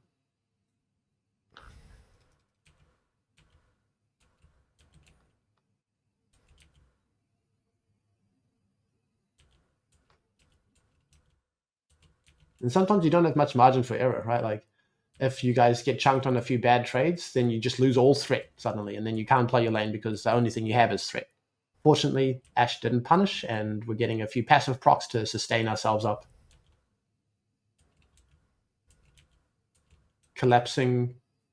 Oh no, okay. This is good from Alistar. We initially were moving to the Briar, and then we noticed our Samira in danger, and then we're actually choosing the right target here. Nice. Finally. Wow, it's so much easier when we do that. Yeah. That's well played. Yeah. It's crazy how it just switched. It just switched, maybe. It's like, oh, wait, I shouldn't actually just be going on the Panther. That doesn't seem to be working as well. Yeah. Cool. Yeah. Correct target. Works out. Don't take the plate from your ADC. Shove wave base. Help your ADC get out. Yep, that's pretty reasonable. The build order was pretty bad. Like we went Kindle Gem with tier 1 boots. Like that's delaying your tier 2s too much. You should only delay your tier 2s by a maximum of 1 ruby crystal. We didn't get punished because we just ended up getting so many kills that we could just straight up buy Swifties anyway, even after Kindle Gem money. But that was a little bit dodgy.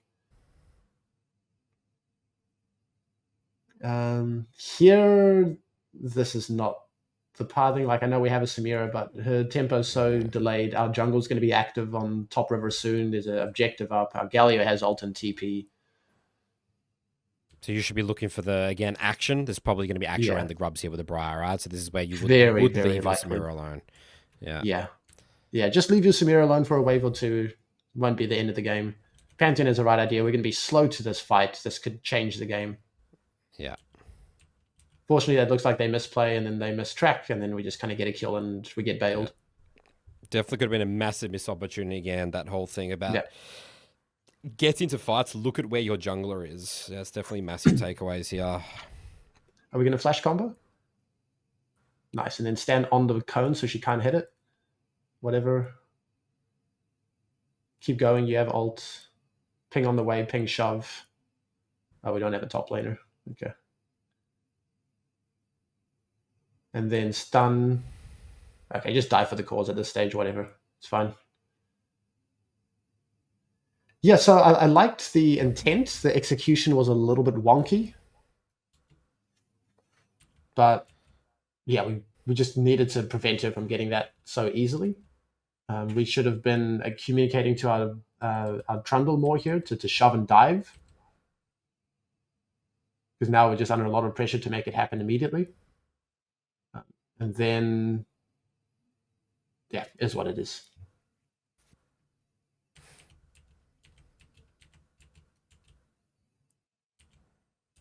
The good news is that Samira is not getting punished on this window.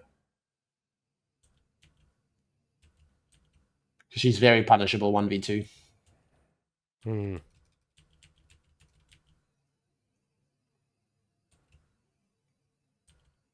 might even be able to dive the Ashe. Yeah, I'd either hard shove this and then go fog. I don't think we have the temper to dive here because Pantheon could match. And we don't have ult. So this was a waste of time. I think we could have just gotten a bit of control around the middle of the map here. We could potentially get collapsed on by middle jungle being so far up as well. So this could also be game losing, like if we just die here or Samira gets chunked and flashes and then the next whole sequence we have no pressure. We're getting bailed out a lot by just enemies not doing the right thing, which, you know, they're playing to their level. Yes, we comboed the Ashe. Well, yeah, I think it's good that he has the poise and the confidence to fight with his fed Samira. At the same time, you wouldn't want to just kind of like fight 2v3 really far up the lane. And so this could be like a lot of problems get solved by paying attention to your jungle. Like if your jungle is topside, just don't be an idiot and fight without thinking bot side, right? Like you're just inviting attention and you're just going to be at a numbers disadvantage unless you're super precise about what you're doing. Look at this deploy here, Cupcake. Look, we are adjusting. There's little adjustments in the gameplay, right? We're going mid, keeping our options open. Yeah, moving to the action. You got to be bloodthirsty as a support. I might call a dragon fight. I agree. I don't think they can do this. Dragon does a lot of damage early. We have our Galio here. We have a fed Samira. Yeah, I'd like to chain CC that a little bit better. I'd hold my E auto until after the Galio taunt goes through.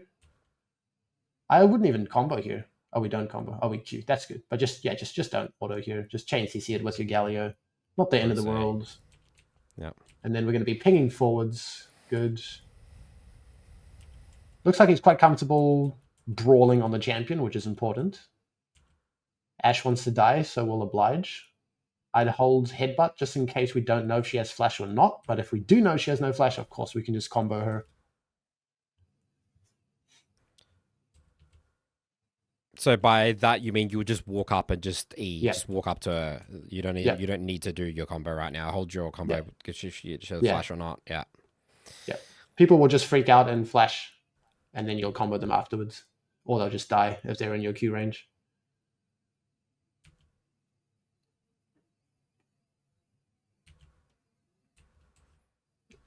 This is some good pressure with our jungle as well. We like syncing up with our jungler. We need to play the fog game better there. Like we're just kind of channeling a Hex Flash out in the open. Like you got to be sneaky.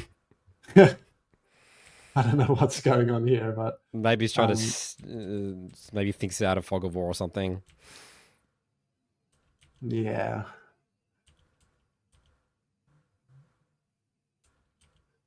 Okay, Samira gets jumped on. I might have done the same thing, to be honest, but it's always worth just understanding how important a fed Draven or Samira is. Like, you can literally just stand on top of them for the whole game and just take any fight on your screen when they get to a stage and win. And that can be pretty, you know, Samira specific.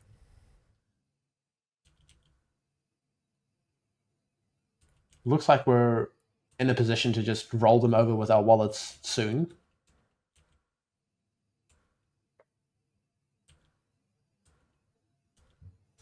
Okay, our jungler is recoiling. I'm going to be really curious to see what we do in the big game here because it's very easy to throw, but our jungler's on the map with us now, so I guess it works out fine. Yeah. There's a lot of, like, just vision stuff that he could be optimizing. The most important thing is that he's going to fight with his jungle, and he's going to use his spells well, and then understand his super fed Samira. But yeah, he's kind of like just using wards whenever he feels like it, using a sweeper whenever he feels like it, not really being deliberate about what we're setting up, what we're denying. Honestly, I see pros do that as well, so like, whatever. So you're saying like, yeah, if he didn't use his sweeper randomly, he could be sweeping that ward or whatever.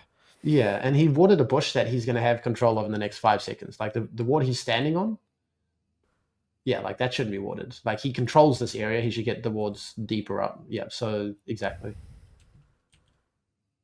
Ooh, some decisiveness here. And then he's going to hold the tank. Ooh, nice tower dive. Good champ mastery, holding aggro on the end with his ult. And then brawling.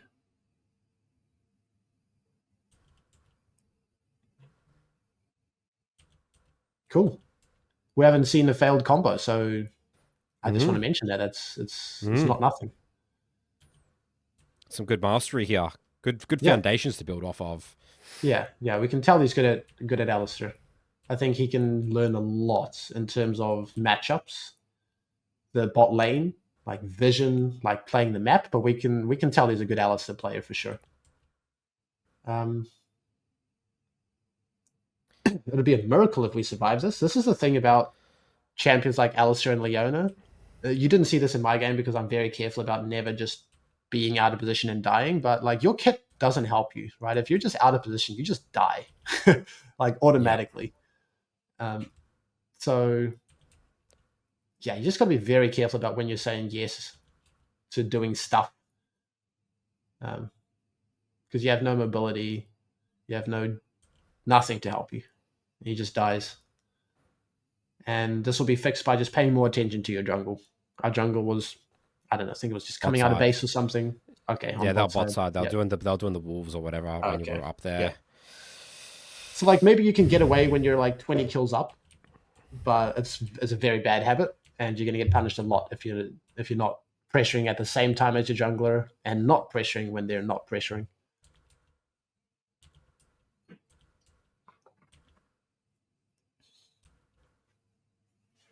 This is one of the biggest things I see is supports just kind of like watch their ADCs take mid waves when they don't need to. Just something like we'll keep in mind, like right now it's fine because we want to get a ward in mid wave. Well, we should want to, and then we'll sweep out their vision if they like have a ward here? Like a deep ward mid lane. I see. Yeah, mid lane ward super important. But otherwise, you're only mid if you're needed, right? Like if you see the enemies are conceding mid shove, just let your ADC shove it by themselves, and then you can already be kind of leaning towards the next spot you want to be.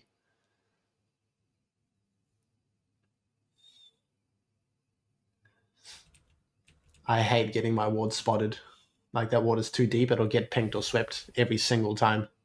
Now they know it's here as well. They'll play around it. You're not going to surprise anyone. Yeah, good support principle. Don't make it hard for the enemy to know where your vision is. Yeah. We also really need the mid lane ward. Because like, so this is the priority ward, so really important to get this ward. Most important ward in the game. Yeah. Because now, like, they're going to kill these minions, and then what are they doing? We don't know. Are they moving top? Are they moving bot? Are they contesting mid wave?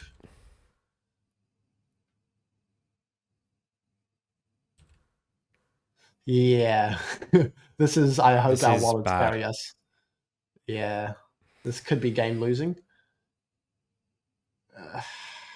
Gosh. Maybe Samira's had enough. And just, yeah. So I'm a bit doubtful that we're very precise in this decision. I feel like if we looked at a different VOD and we made these decisions, we will just instantly lose. Maybe he understands how fed his Samira is and he's happy taking number disadvantage. I get the feeling he's not paying enough attention to his jungle and we're getting bailed out, but that's the reality of this game. We have an insanely fed Samira. You can just like cheat the game and take number disadvantage and just brute force everything and hope for the best. And this is where, again, I can see how people just throw games on this champion, just doing stuff like that. Like, it's so easy for that to be happening. So, yeah, it's really interesting to see the exact mistakes that you talked about, like that you didn't do. We're seeing this Alistar do in his game. Again, I'm just going to bring it back to be it fights and fight well. Sounds so simple, right? But You can't be at a fight if you're not paying attention to your jungle. You can't fight if you're missing your ult and you're flashing your 20% health. And you can't fight well if you don't know how to use your spells, which this guy does. So, be it fight and fight well, simple but difficult.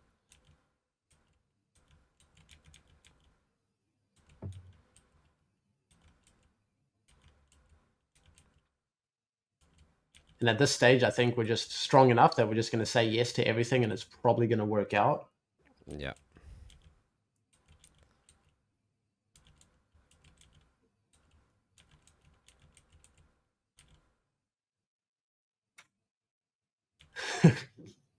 Yeah, we're at that stage for sure. Fair enough. I do get the sense here that he understands how insanely fed Samira is, and he can tower dive that, so...